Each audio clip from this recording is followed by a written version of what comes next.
Hi guys, it's Tamara. I'm back with another video today. Let's close out our week on stalking with a topic that a lot of kids and adolescents and unfortunately adults are dealing with, which is cyber stalking. We're going to talk a little bit about this.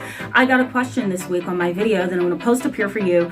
I talked about stalking and I got a question on that particular video asking, how do I handle a situation where someone is stalking me on Facebook? So I thought maybe a video on cyber stalking may be helpful for you. So we're just going to go ahead and jump in. Thank you so much for coming back to my channel, guys. And if you're not subscribed, I encourage you to go ahead and hit that subscribe button on the side here. That way you can stick around with me for some of the other topics we're going to be talking about. And as a matter of fact, if you haven't seen my New Year's video, I'm going to post that up here for you as well. And in that video, I talk a little bit about some of the topics we're going to cover this year. And I think you're going to like most of them. They're topics my clients have come to me with, and they're also topics that a lot of you have emailed me and sent me text messages about. So we're going to cover those issues this year, so stick around. The benefits for you today in this video is that you're going to learn just a little bit more about cyber stalking, and I want to break it apart and give you some tips on how to cope with it. I have coined and made up my own term so that kids can identify what they should do if they are being stalked, but I think it's going to be helpful for adults as well. So let's just jump in with some information, with some background, with some statistics, and we'll go from there. So what is cyber stalking? How is that defined, right, as a problem, a crime? Well, cyber stalking is the use of any electronic means of communication to repeatedly harass somebody, to frighten them or repeatedly annoy them. And it can be through email, it could be through text, it could also be through phone. It's any kind of electronic communication used to annoy or harm somebody. I talked about stalking on Monday, and about 1.4 million people, I stated during that video, about 1.4 million people struggle with stalking, and it's a situation that I think a lot of people are unaware of. The other reason, too, is that we don't have a lot of research on the topic of stalking, but more specifically, we don't have a lot of research or concrete research on cyber stalking. It's a situation that affects more women than men. And even in today's modern society where we focus on equal rights and we focus on healthcare and, making sure that women and men are equal in some ways in society, even despite that, we don't have a lot of research on cyber stalking, and that's something that a lot of women deal with. I have it written down here that women between the ages of 18 and 24 deal the most with cyber stalking. One research study, and it was a rare research study because again, we don't have a lot of research on this topic, but one research study showed that about 8% of Americans have been cyber stalked, and they deal with it quite a bit. Most cyber stalking, and this has been my experience as well, it seems to occur with people who are not strangers, right? It's kind of like the research done on domestic violence and on abuse, sexual abuse, psychological abuse, physical abuse. It doesn't happen via a stranger. It happens via somebody that you know, right? It happens through somebody that you know, a close friend, a colleague, a husband, a wife, a cousin. So cyber stalking is the same thing. It doesn't happen because of a stranger. It actually happens at the hands of somebody that the person knows, and that is unbelievable. You would think that in a world where, we're trying to be unified, we're trying to be racially appropriate, we're trying to be ethically moral in some ways, right? We're trying to uphold our values in this complex nation. You would think that we wouldn't have to worry about people that we are close associations with stalking us and cyber stalking.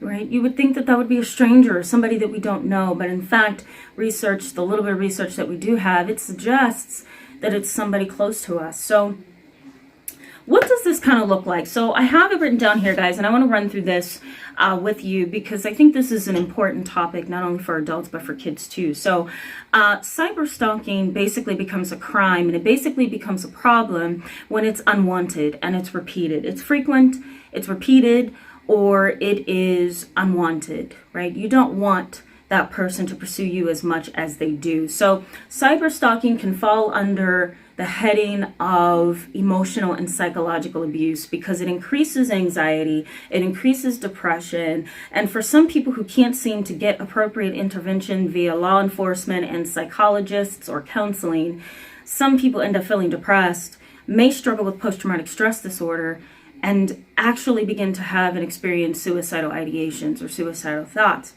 So what is cyber stalking when it happens? What does it look like? Well, it could be repeated phone calls throughout the day. It could be phone calls during times of the night when you least expect it, right? 2 a.m., 3 a.m., 4:50 a.m., like really bizarre and weird times.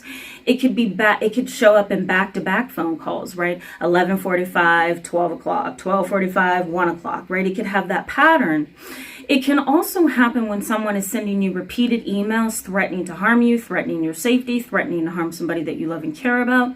It can also come about through faxing, right? I'm faxing you inappropriate material with cursing or graphic images, or I'm using some other form of technology to abuse and harass you, frighten you, and control and manipulate you, right? That's the whole goal, to manipulate you, to frighten you, to make you feel out of control, basically. Okay, it can also include emails, text messages, or phone calls where you're being ostracized. You're being harassed based on some private information that you shared with that person. So maybe you're going through a divorce with your husband, and you've told a colleague or a coworker, and that individual comes in to your world and shows you support, but they also know everything there is to know about your divorce. And so they take that information and they blackmail you, or they take that information and they share it with other Facebook people in your group, right? Or they take that information and they text you throughout the day and night, harassing you and asking you questions about it and really aggravating you.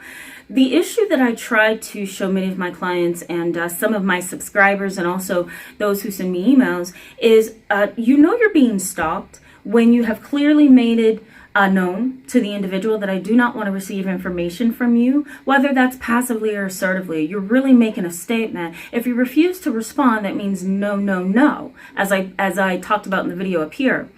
But if you are also assertively saying, look, I would appreciate it if you would not send me any information at this time, you're asking them to stop assertively. You're also asking them to stop in a passive way, even if you're not saying anything. Either way, they need to understand, stop. Okay? So if they're not stopping the behavior, then we're getting into a very gray area and a very murky area, which we can label as stalking, depending on what the content is and the extent and the duration of the stalking. All right. And one last thing, cyber stalking also includes texts, instant messages, Facebook posts, tweets, whatever, Snapchats, that includes the individual sending you information that's inappropriate under different names, all right, under different account names or aliases, or sending you information calling you with a different phone number every time, or an anonymous number, a private number, a block number, right? All of those things can fall under the heading of cyber stalking. So you're probably wondering, what's my acronym, right? So my acronym is TSS, and I want you to keep this in mind, and I want you to share it with anybody that might benefit from this. The acronym is TSS, and that means track, okay? Track, save, and share. I'm going to put that over here for you. Track, save, and share. And what I mean by that is you want to track all the messages that you are getting from this person. Once you begin to track it, you want to save it, all right? Save copies, save, what do you call those things? Screenshots, right? You want to save every message that you're getting, voicemails, text messages, phone calls, save it. And then you want to share it with not only your loved ones who may be able to recognize the person or who may be able to watch out for you and look out for you, but you want to share it with the police as well. You can make a police report using the messages that you are getting. Although you don't know who's doing it, you should be able to file a police report and say, hey, this is what's going on, and I think it's the same person. Is there any way that I can document this stuff? If the police are like, no, we kind of need some identification, then you want to track, save, and share that information amongst your loved ones and your group of friends and so forth, so they'll be aware of what's happening to you. But TSS, track, save, and share. Thank you so much, guys, for being with me today. I encourage you to give this video a thumbs up if it was helpful to you, I also encourage you to hit that subscribe button if you found this video helpful. We're going to be talking about this some more as we move along. We're going to start on a new topic next week, so stick around. All right, guys, I'll see you soon. Bye-bye. Have a great weekend.